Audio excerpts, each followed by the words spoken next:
자, 수분을 공급을 했으면 식물이 물을 어떻게 빨아들이는지, 그러면 물을 빨아들일 때 영양분도 같이 올라오잖아요. 그래서 영양분 및 물의 이동 원리를 좀 아셔야 돼요. 아셔야 되니까 또 설명을 드릴게요. 자, 첫 번째는 삼투압이고, 두 번째는 모세관 현상, 세 번째는 정산작용이에요.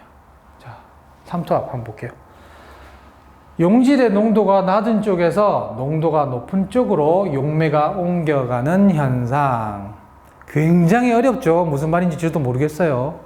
다음, 흙보다 뿌리의 물질 농도가 더 높으므로 흙 속의 물이 뿌리틀의 세포막을 통해 뿌리 속으로 이동함. 굉장히 어렵죠? 이해 못하겠어요. 저도 이해 못해요. 자, 그러면 쉽게 설명 하나 드리겠습니다.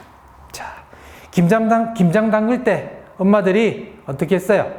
소금물에다가 배추를 담그죠. 그러면 어떻게 됩니까? 배추 속에 있는 물이 소금으로 다시 나오게 되죠. 이게 삼투압이에요. 뭐 엄청난 일을 보고 삼투압이라 그러지 않아요. 네. 다시, 소금물은 굉장히 농도가 높잖아요. 배추 속의 물은 농도가 낮아요. 그러면 소금 속으로 배추 속에 있는 물이 빠져나오는 거예요. 고농도 쪽으로 물이 흐르는 거죠. 이건 자연 현상입니다. 이거를 가지고 삼투압이라 그래요. 똑같이, 자, 토양에서 비료를 많이 줘가지고 진짜 고농도가 되게 되면 식물로 물이 올라가지가 않아요. 그래서 비료를 좀 적게 쓰라는 얘기를 매일 하는 거예요. 자, 다시 말해서 토양에 비료를 많이 줘가지고 토양의 염분이나 비분이 너무 높아지게 되면 식물이 물을 빨아올리고 영양물을 빨아올리는 이 형태가 굉장히 어렵게 이루어지는 거죠.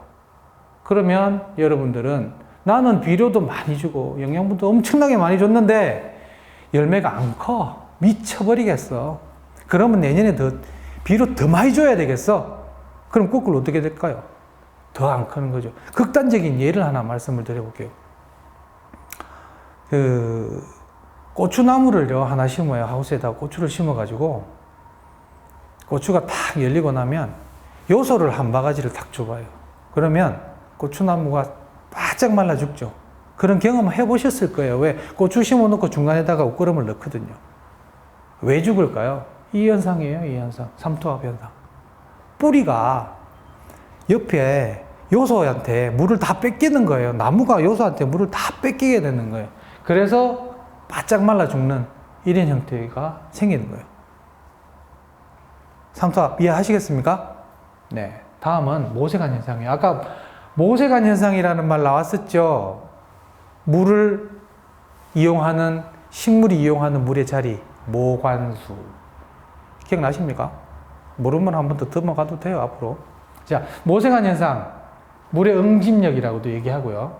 외부 힘에 상관없이 물이 가느다란 관이나 다공성 물질 등의 좁은 공간을 타고 올라가는 성질. 관다발 내에 물관이 가느다란 관이기 때문에 그쪽을 통해서 물이 자연스럽게 올라가는 겁니다. 그러면 이것도 어렵죠.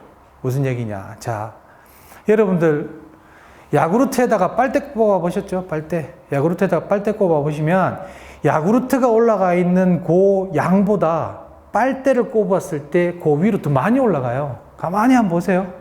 이게 모세관 현상이에요. 쉽게 좁은 쪽으로 많이 들어가는 현상이죠. 이거 같은 경우에는 모세관 현상 같은 경우에는 실질적으로 우리 인력으로는 해결하지 못해요. 삼투압 같은 경우는 이용할 수 있지만, 그래서 모세관 현상에 의해서 물이 흡수가 된다. 그리고 세 번째, 정산작용. 많이 들어보셨죠? 잎은 기공을 통해서 수분을 내뱉고 산소를 받아들이고 이런 말 많이 들어보죠? 광합성 할 때도 들어보고 정산작용. 네. 자, 잎 뒷면에 있는 기공을 통해서 수분과 물이 날아갑니다. 그러면 빨대를 사람이 빠는 것처럼 뿌리에서는 자연스럽게 물이 빨리 올라오겠죠. 네.